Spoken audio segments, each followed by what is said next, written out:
यंदाच्या लोकसभा निवडणुकीत मतदारांनी आपल्या पसंतीच्या उमेदवाराला मतदान केलं. मात्र यंदा संपूर्ण मतदारसंघातून नोटा पर्यायाला तब्बल 9,000पेक्षा जास्त मतदारांनी मतदान केल्याचं समोर आलं आहे.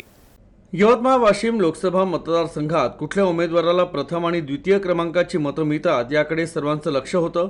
मात्र या निवडणुकीत नोटानं चौथ्या क्रमांकाची मतं मिळवली आहे.